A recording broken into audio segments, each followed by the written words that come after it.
చూడండి, యోహాను రాసిన మొదటి పత్రికలో 2వ అధ్యాయము 28వ వచనం. 2:28.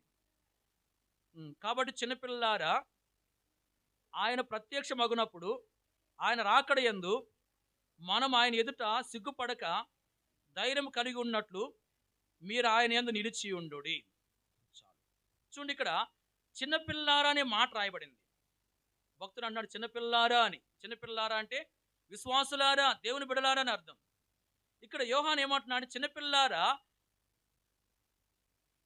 ఆయన ప్రత్యక్షమగునప్పుడు ఆయన రాకడ యందు మనం ఆయన ఎదుట సిగ్గుపడక ధైర్యం కలిగి ఉన్నట్టు మీరు ఆయన యందు నిలిచి ఉండుడి అంటున్నాడు. చిన్నపిల్లారా, మీరు ఆయన యందు నిలిచి ఉండండి. మీరు ఆయన యందు నిలిచి ఉండండి.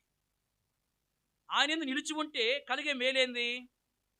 ఆయన ప్రత్యక్షమైనప్పుడు ఆయన యొక్క రాకడలో ఆయన ఎదుట సిగ్గుపడకుండా ధైర్యంగా నిలబడతాం.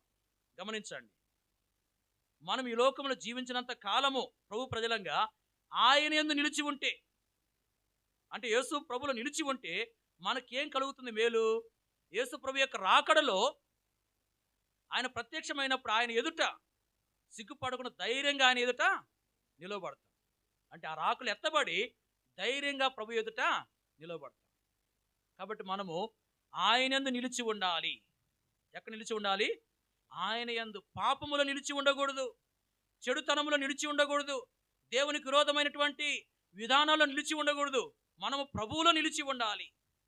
ప్రభువులో నిలిచి ఉండడం అంటే ఏంటో వాక్యంలో రాయబడింది. ఇదే పత్రికలో 2వ అధ్యాయం 5, 6 వచనాలను మనం చూసినట్లయితే, మరి ఆయన యందు నిలిచి ఉన్నవాడిని అని చెప్పుకున్నవాడు ఆయన ఎలాగూ నడుచుకున్న అలాగే తాను నడుచుకున్న బద్ధుడై ఉన్నాడని చెప్పి రాయబడింది.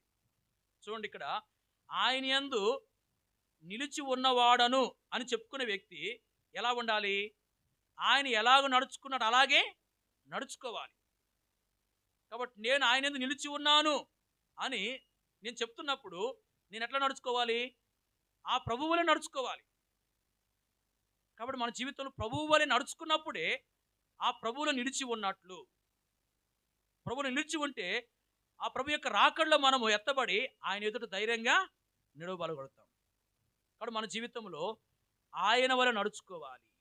ఆయన వలె నడుచుకోవాలి. పౌలు ఏమంటూ వచ్చాడు? కొరింథీయులకు రాసిన మొదటి పత్రికలో 11:1 ఏమన్నాడు? నేను క్రీస్తుని పోలి నడుచుకొనుచున్న ప్రకారం మీరు నన్ను పోలి నడుచుకొనుడి అంటూ వచ్చాడు. అంటే పౌలు ఎవరిని పోలి నడుచుకున్నాడు? క్రీస్తుని వలె, క్రీస్తుని పోలి, అంటే క్రీస్తు వలె నడుచుకుంటా వచ్చాడు. క్రీస్తు వలె నడుచుకుంటా వచ్చాడు. పౌల్లో క్రీస్తులో ఉన్నటువంటి లక్షణాలు మనకు కనబడతాయి. క్రీస్తులో ఏ లక్షణం ఉంది?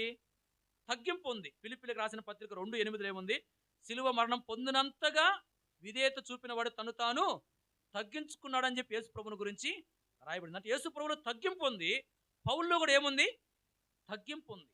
పౌలు కూడా ఎంతో తగ్గించుకుంటా వచ్చాడు. వాక్యం మనం గమనించవచ్చు. ఎఫెసీ 3:11లో పరిశుద్ధులందరిలో నేను అత్యల్పుణ్ణి అన్నాడు.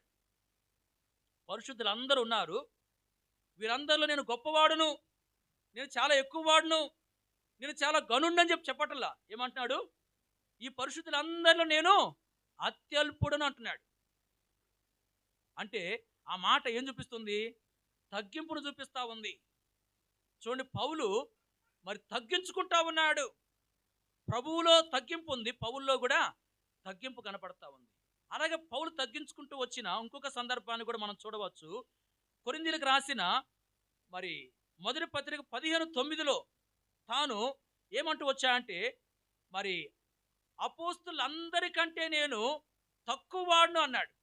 అపోస్తులు అంటే ఇక్కడ యేసు ప్రభు యొక్క శిష్యులుగా మనం చెప్పొచ్చు.